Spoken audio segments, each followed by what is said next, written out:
Hi, everybody. Welcome to Teach the Geek interviews. My name is Neil Thompson. I'm the founder of Teach the Geek. It's an online platform for science and engineering professionals. The first offering of the platform is a public speaking course called Teach the Geek to Speak. To learn more about it, you can go to teachthegeek.com. Again, that is teachthegeek.com. I hate going to networking events.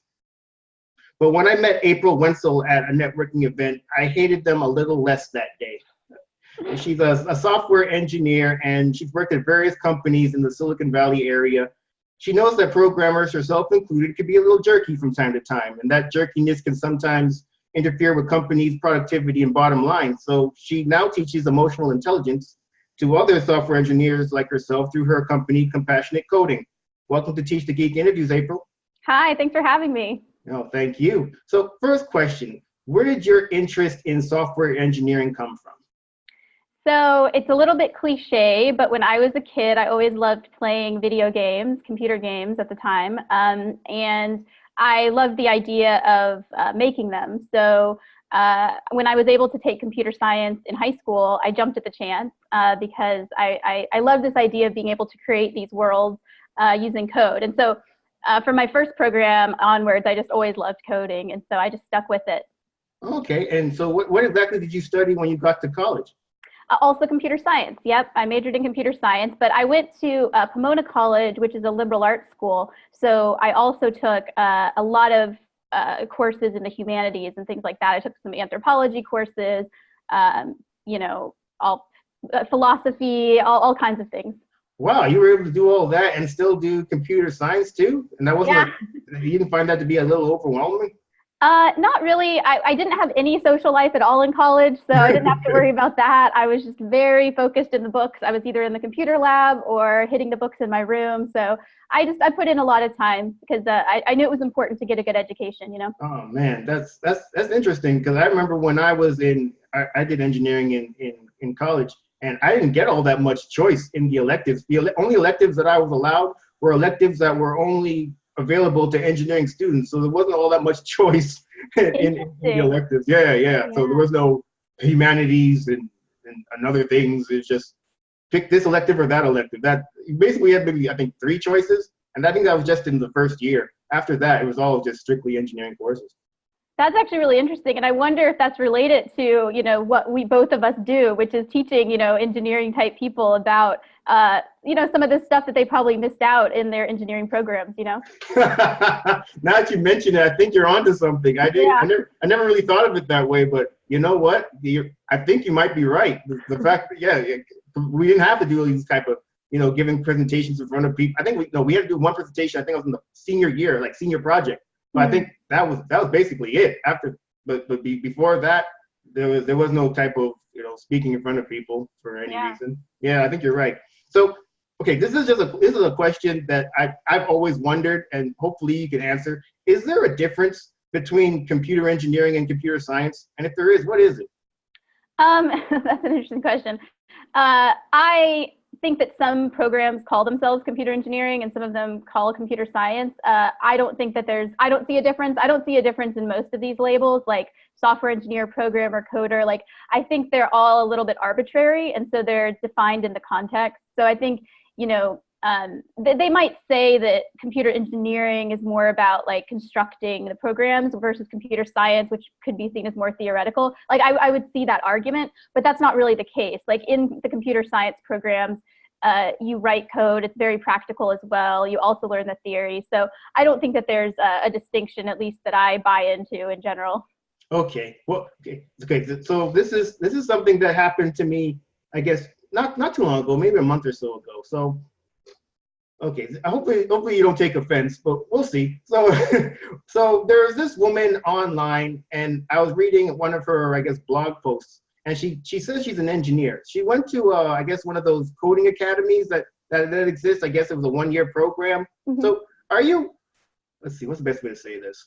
Are you offended by people that call themselves engineers after going through maybe a year of a program, as opposed to people that actually went to engineering school and spent 4 years doing it? And do you see any kind of distinction?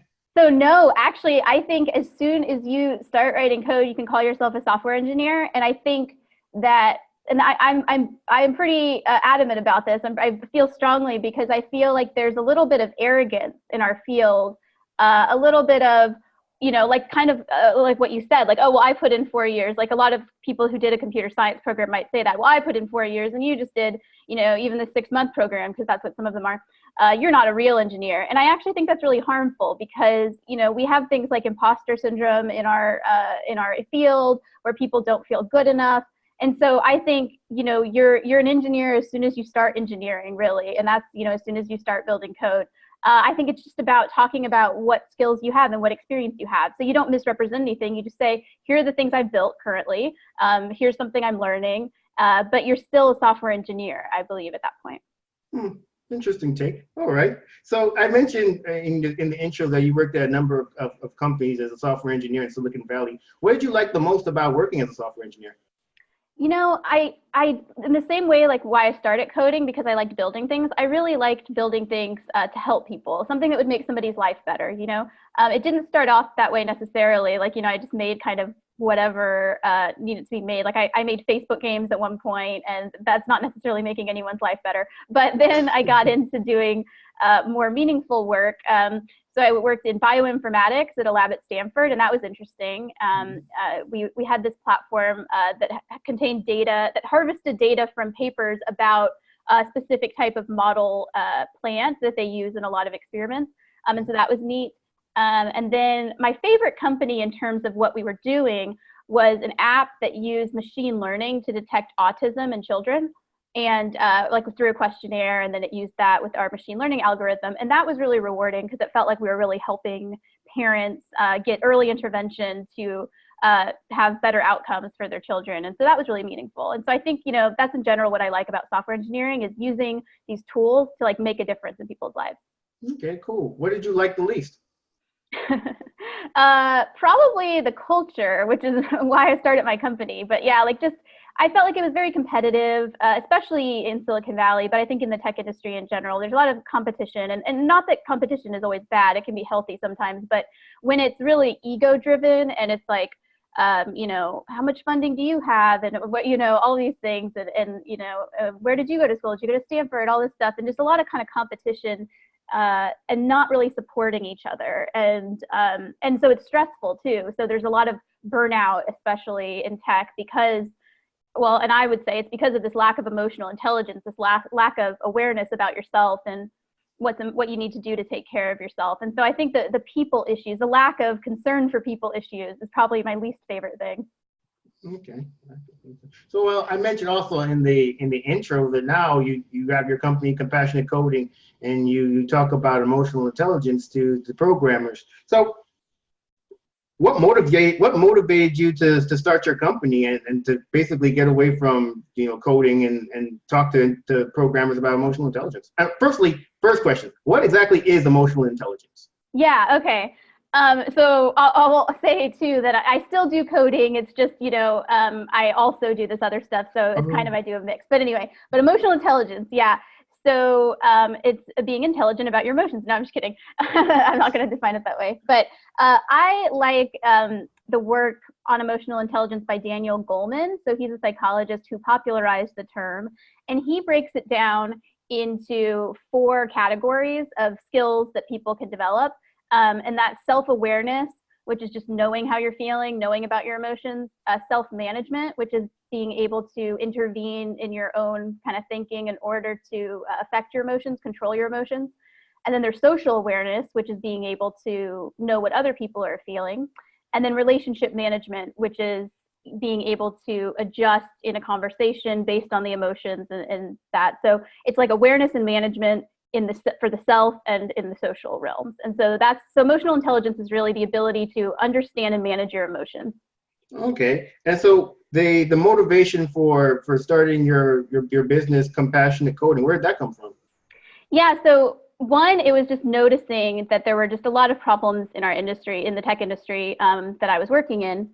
And one of them was like burnout. That was bothering me, like seeing people stressed out, burning out.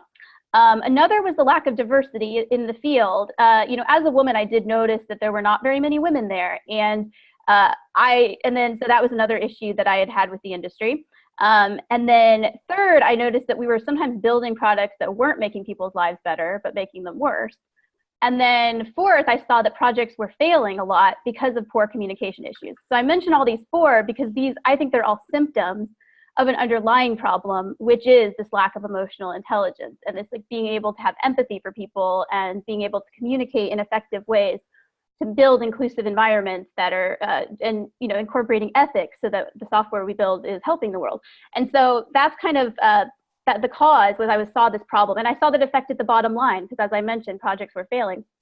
And so that's what kind of led me to start something to fix it. And Compassionate Coding, the name, actually came about because around that time, two years ago, I went vegan. And so I learned a lot about compassion related to that, because the idea with veganism is you feel compassion for all life, so for all animals, which is why I don't eat animals.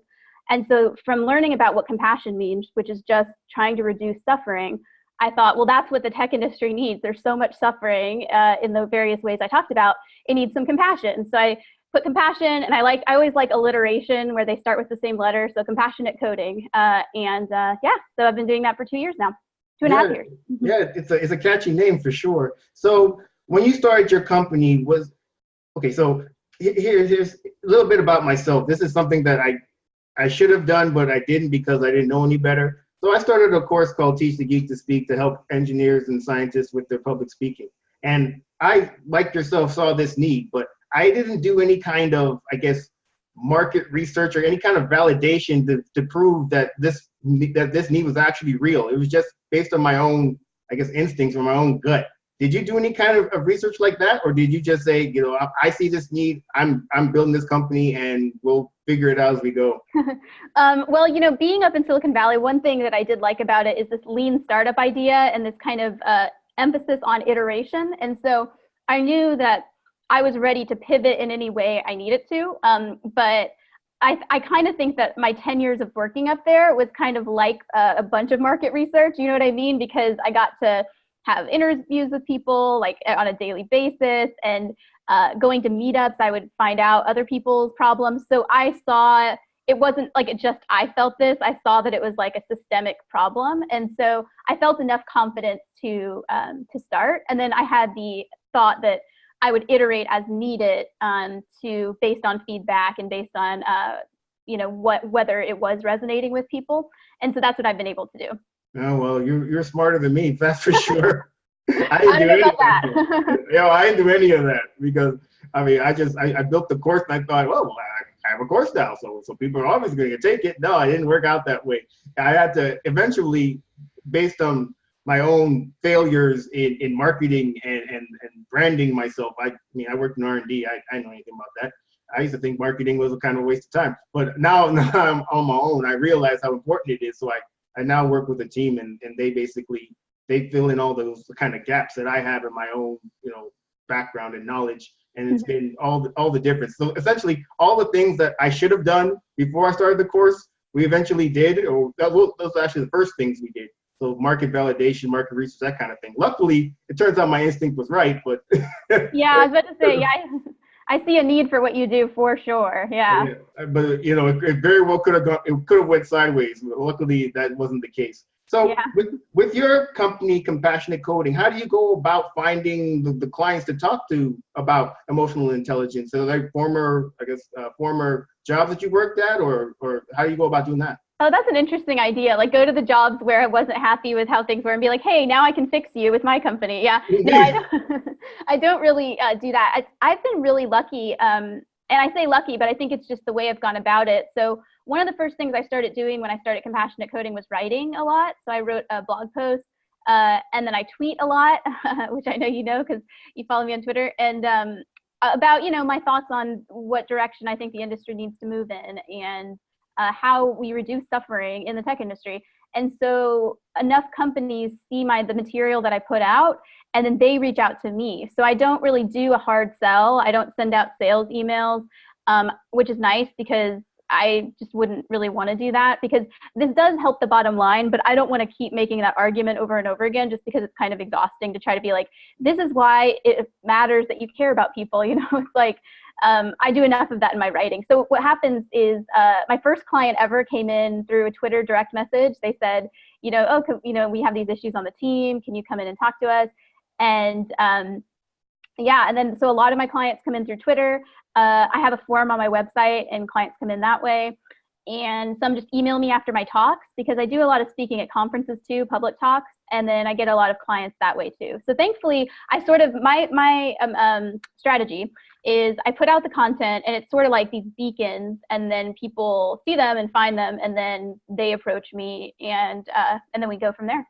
Okay, so when it comes to the type of work that you do with these companies, how does your work take form? Is it keynote talks? Is it workshops, seminars? Like what exactly is it? Yeah, so the most common way that I work with a tech company is a half-day workshop. So it's about 4 hours, and it's a workshop on emotional intelligence, but with bent with the angle of engineering, software, tech. Although it's not always engineers in my audience, it's often sometimes marketing people too, designers, anybody at the company. The CEO sometimes sits in, or the CTO, especially if it's a smaller company.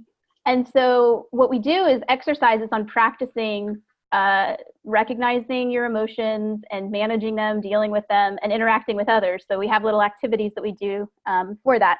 And I use examples from the software world, and I try to, you said that something about how you used to think marketing was a waste of time. So I would have thought emotional intelligence was a waste of time back when I was a software engineer. And so I know that a lot of these engineers in the audience are probably thinking that. They're probably thinking, oh, this is a waste of time. And so knowing that, I can kind of preempt it by, making some jokes at the beginning to put them at ease. Like, we're not going to be doing a group hug. We're not going to be doing, you know what I mean? There's not going to be trust falls or anything like that. And I think that, I kind of try to craft it in a way that it would have appealed to me when I was back being a jerk engineer or whatever. And so I think that that's one thing that makes my thing unique in the field, because there's a lot of emotional intelligence programs out there, but I try to make mine specifically appealing to kind of the techie type people. Well, that makes perfect sense because, you have instant credibility because you belong to that group yourself. If you were doing this for salespeople, it wouldn't make all that much sense. You're not in sales, so why the hell would I listen to you, right? Yeah, that definitely would be the attitude. Yeah, well, and it's the same with you, right? They listen to you because you've been there, you know the field. For sure. Have you ever done a trust fall before? I have not. Have you? Yeah, once. Did it work out okay? Yeah, they didn't drop me, so that was good. I went near the end, so I wasn't one of the first people. I wasn't the guinea pig. I wanted to see if people were actually going to get dropped, but no one got dropped. So I figured, all right, I'll do it. And it was kind of funny. So I was actually, the way it was, the person falling was actually, I guess, a couple, maybe a foot or foot and a half, maybe 2 feet above everybody else. So they were actually standing on something. So we had to actually fall all the way down. So, oh, wow. That's kind of scary. Yeah. So I actually kind of launched myself. I don't know if I should have done that. That's funny. I didn't just fall down. I kind of jumped a little into it. Yeah. I think it was a bunch of dudes catching me, and I don't weigh all that much. So if they can't handle me, then they got problems. Yeah, give them a challenge there. I like it. No question. Okay, so oh man, I had a question I was going to ask, but now it escapes me because I got talking about damn trust falls. Maybe it'll come back at some point. Yeah, maybe it'll come back. So with compassionate coding, obviously you run these half day. Oh, there I remember what it was. So the material that you use for these workshops, these are things that just come out of your own mind that you thought would be helpful to people. Where did the exercise that you work with come from? Yeah, so I have been doing a lot of research ever since, even before I started compassionate coding, because I had to learn some of this stuff myself, right? So I read a lot of books and about emotional intelligence and compassion and all these things. And so it's sort of like a synthesis of all the research that I've done kind of throughout my career. And so it's like a combination of different things. And then I put the kind of engineering spin on it. So whatever activity we're doing, like if there's examples of things people say to each other, that are, that have empathy or that don't have empathy, I will switch those up to be examples that make sense in the realm of a technology company. And so some of it's adapting things like that, and just yeah, being inspired by what's out there. So yeah, no, it didn't just all come out of my head from scratch. It's more of a synthesis, which is what I feel like about most of the work I do, like with blogging and stuff too. I often do a lot of research and just kind of compile it and then add my own analyses on top of it. And so I feel like that's a good way too for anybody out there who's looking to start a blog or anything like that. Like a lot of times it starts with just doing a lot of reading, doing a lot of research. Yeah, for sure. I'm sure the people that you work with, they appreciate the fact that you're not talking out of your ass. No, I'm not making it up. No, and I always try to like put, I reference studies. That's the thing, is part of why I started caring about this stuff too, was I found the Greater Good Science Center at UC Berkeley is totally dedicated to studying things like the importance of empathy, compassion, mindfulness, and in our lives and in the workplace. And they have peer-reviewed research articles that they share, and they have a blog, which is great too. But so there's science behind it. Like they'll show, they'll talk about research that shows that having compassion in the workplace is actually good for the bottom line. So I'll reference these things too in my talks and in the workshops, and I feel like that helps to get people to care. Yeah, for sure. Do you do your workshops or your company? Do they only deal with tech companies, or do you deal with other companies that hire people that have science and engineering backgrounds, like biotech, med device, those type of things?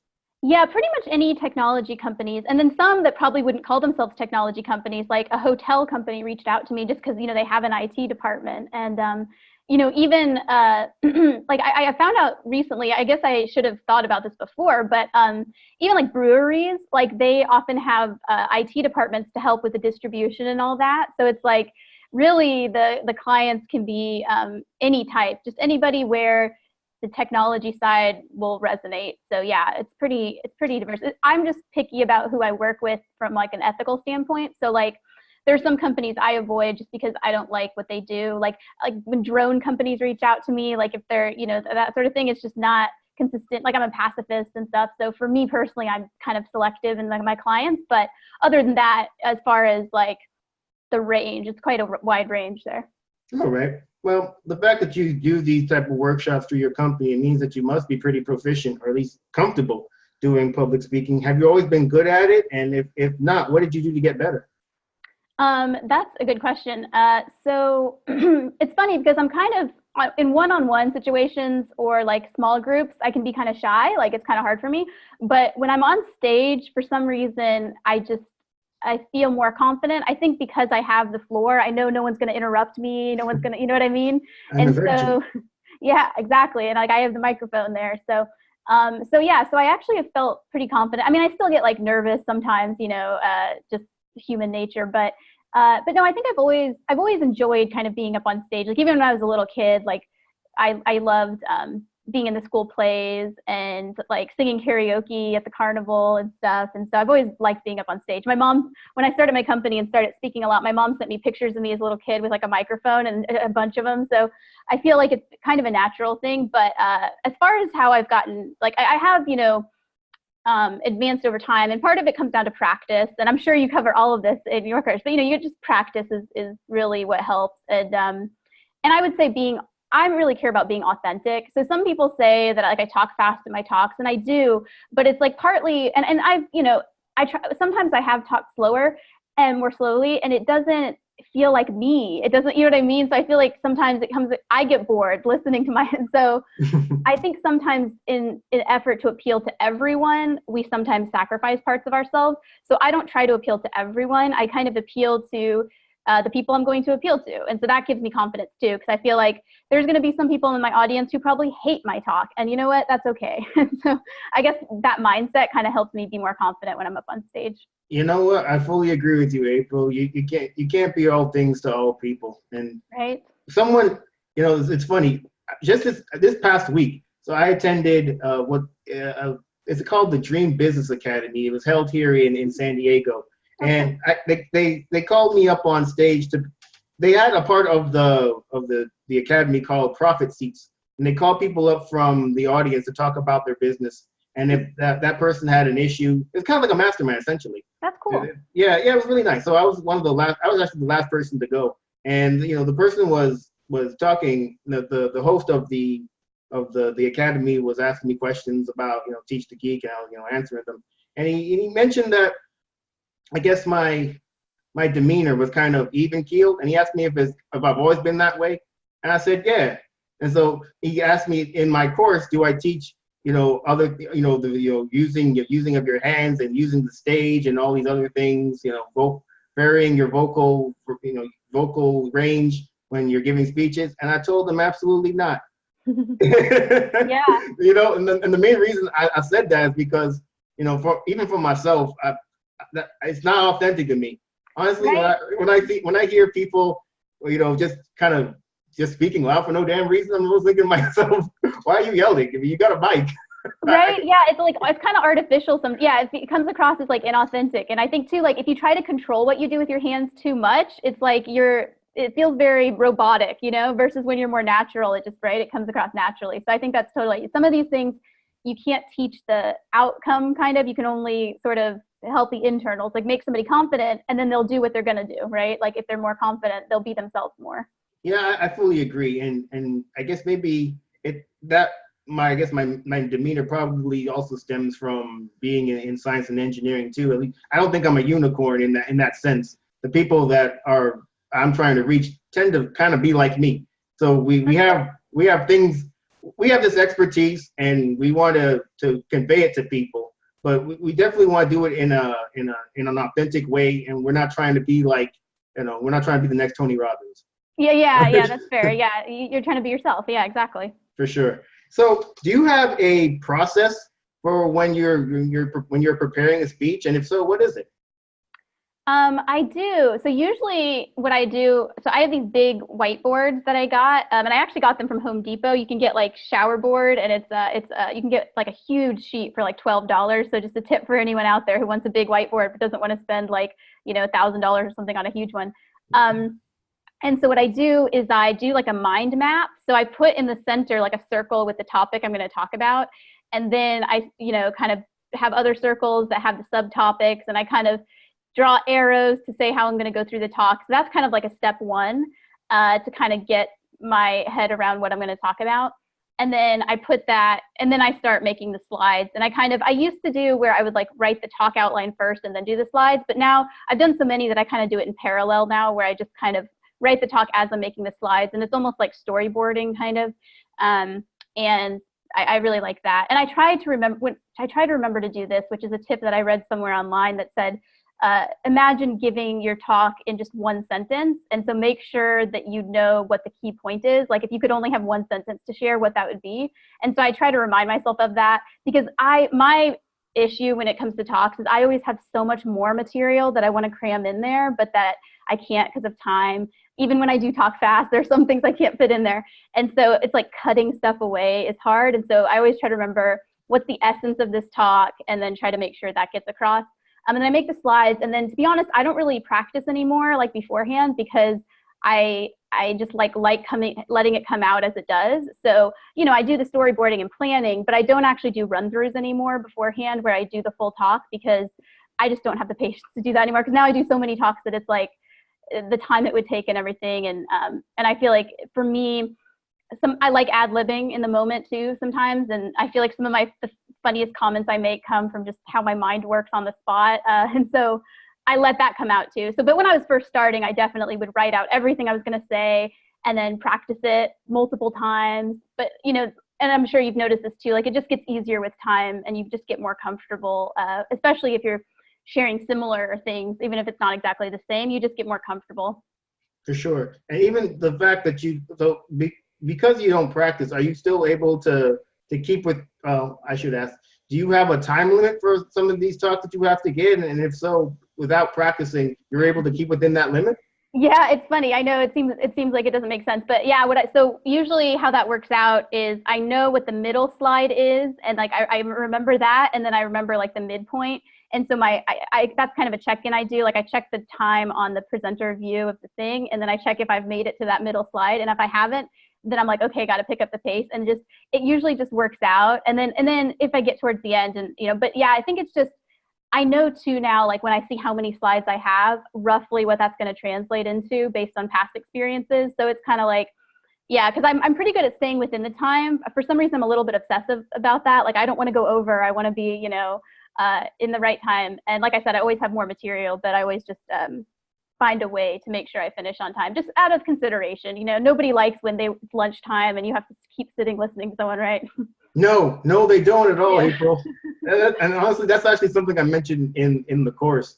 And it's one of my biggest pet peeves. I went to this conference one time, and I swear to God, damn near all the presenters went over time, and it was just it's so annoying. And frankly, it's not only that. I find it's insulting to the audience. You're not respecting their time. Exactly. Yeah, no, that's so true. So yeah, no, that's something I'm pretty careful about. And that's why I like the presenter view where you can see how much time you have. Because if I end up needing to skip a slide or something, I'll just kind of quickly go through it and then quickly skip past it. And usually people don't even notice because, most people are not like analyzing your talk. They're just trying to get value out of it. So I'm always just like, what value can I provide to these people in the time that I have? And that's kind of the mindset that I put myself in before every talk, because I really think, that's the whole point. Like, the only reason I do this is to try to help people in some way. It's not just to see myself speak. To be honest, like, if I could stop doing this, I would, but I can't, because I have a message to share. And so I have to get out there and share it, Yeah, I fully understand where you're coming from. And if the people in the audience haven't thanked you for not going over time, I will thank you for them. Thank you. Thank you. I appreciate that. Yeah. So you mentioned earlier that you still get nervous when you give speeches. How do you deal with those nerves? Yeah, I do. And it's interesting because it's like, no matter how many I do, I still get a little bit of flutter beforehand. I think I read somewhere about how like anxiety and nervousness is just the flip side of like excitement, like, because they're similar high intensity emotions. And so what I try to do is flip it around. So if I'm feeling nervous, I try to just translate that into excitement. So like, because, in the same way that when you're anxious, you might like be fidgety, you can use that too as excitement. So I think that's why it's probably related to why I feel like wanting to talk fast, but that's partly because of just the way my mind works. I have a lot of thoughts going through there. And I feel like too, most engineers do, they're okay with that kind of manner of communication. But anyway, and so yeah, I just get really excited. And I will say that I do yoga too beforehand when I can, when there's enough time.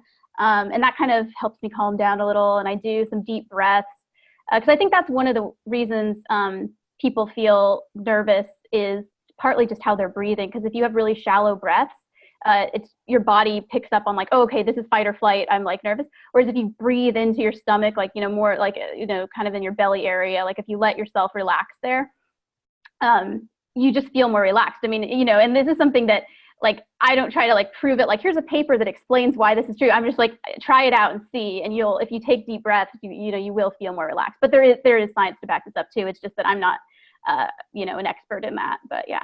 Oh, wow. So you try to do yoga before you speak? I do.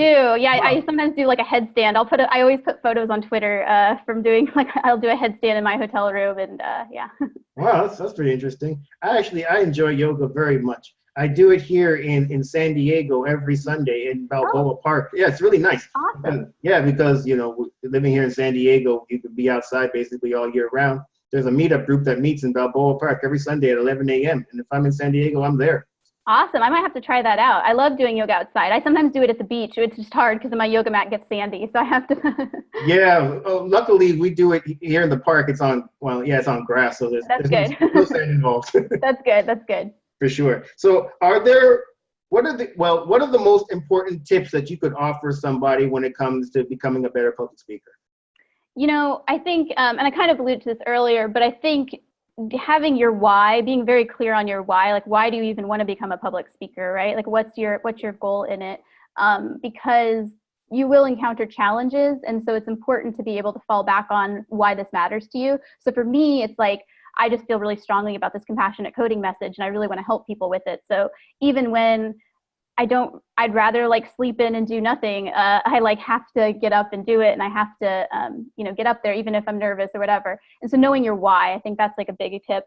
And two, I think, and I mentioned this too, just being authentic. Like, I think knowing to who you are, like taking some time and thinking about how you want to come across. Like, do you want to sound like a newscaster? Do you want to sound like, very robotic up there? Do you want to be Tony Robbins, right? Do you want to be, or do you want to be, you? Do you want to be like just a well-spoken engineer, right? Like, I mean, I think it's about just knowing who you are and who you want to be, how you want to improve in an authentic way. So don't try to be somebody else really, because, you know, they already exist. So you can only be you. So I think being authentic. And 3, I think remembering, and this is just true, and I have to remind myself this because I can get very serious, to have fun, right? Like, so like if it doesn't go well, just kind of laugh at yourself afterwards. I mean, try not to beat yourself up, because, you know, I've had talks where, you know, I mean, I've had better talks, some are better than others in terms of how it goes. I mean, I always do my best, and then I just try to think how I can get better, but I always have fun. I mean, there's never been one where I didn't have fun in some way. So I think if you can remember that, bring some levity to it, it'll help you keep going even when things may get a little challenging, and it keeps you too from burning out, because you don't want to burn out either. Yeah, for sure. I remember I gave this speech once here in San Diego, and the speech was billed as being, well, before the speech there's food, they called it buffet style. And when I heard buffet style, I think all you can eat. Yeah. That's what that means in my mind. Well, it wasn't all you can eat, April. I Oh, got no. there. No, yeah. Oh, no, indeed. So I got there, and, you know, I'm hungry. So when I hear buffet, I'm not eating beforehand, because Right. I'm gonna fill up. Yeah. Like I got tapeworms in my belly. I'm going there to do damage. Yeah. So I get in the line for the food, and there are servers there. I'm wondering what the hell the servers doing there. It's buffet. I'm supposed to take as much as I want, but that's not what happened. They're giving me a little bit of rice, a little bit of the chicken, and a little bit of the salad. And they ran out of the damn dessert. I didn't even get dessert. Yeah, I was so mad. So I actually mentioned this during my talk later. Oh, that's funny. No, well, they didn't find it funny at all, actually. Oh, really? No. Oh, I would have loved that. Yeah. No, the funny thing is the servers that were at the back, they were laughing. Yeah. But the actual people in the audience, they didn't think it was funny at all. Oh, wow. I would But have laughed. I would have thought that was funny. I love making little references like that to what's going on in the conference. See, that's why too, like, I leave space to ad-lib a bit, right? Because it makes you more human and stuff. So I love that. Yeah. You know, and so I had fun. Yeah, right? Yeah, that's what matters. For sure. So is there anything else that you would like that you haven't shared yet that you'd like to share? No, I think you did a great job of like hitting on all the points that I'd want to talk about. Yeah, I mean, you know, I do have my website that if anybody's interested in, you know, learning more about this stuff, it's just compassionatecoding.com. And I have a newsletter too. So, and I'm pretty active on Twitter, April Wensel on Twitter. Okay, so April Wensel on Twitter. And if people want to go to your website, it's compassionatecoding.com. Are those the main ways to get in touch with you? Yeah, those are the best ways. Yeah, because and I have a newsletter on compassionate coding. I took a little break from it just because I was doing so much speaking. It was kind of hard to also keep up with the newsletter, but I'm getting back into it because I like to share kind of.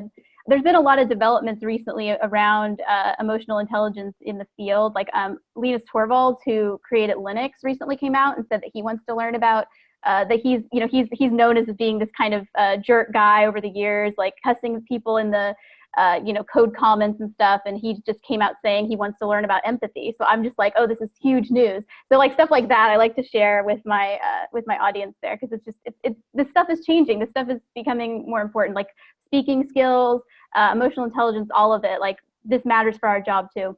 Man, isn't that crazy? So he wants to learn empathy. So like, you want to learn how to be a human being, like. Exactly. Basically, yeah. But I mean, that's and that's kind of what I teach, right? So I mean, I guess it's because we all have empathy. It's just a matter of how we show it and how we, in our interactions with people. And so, but I think it's encouraging to me to see him say that, because I feel like a lot of people look up to him, even though he is kind of abusive sometimes. And so I think that the fact that he came out and said that is good news. Good news. Yeah, for sure. Okay, well, that pretty much marks the end of all my questions. Thank you so much for speaking with me, April. I really appreciate it. Yeah, thanks for having me. This is really fun. Great. So again, everybody, my name is Neil Thompson. I'm the founder of Teach the Geek. It's an online platform for STEM professionals. The first offering is a public speaking course called Teach the Geek to Speak. To learn more about it, you can go to teachthegeek.com. Again, that's teachthegeek.com. Until next time, please take care.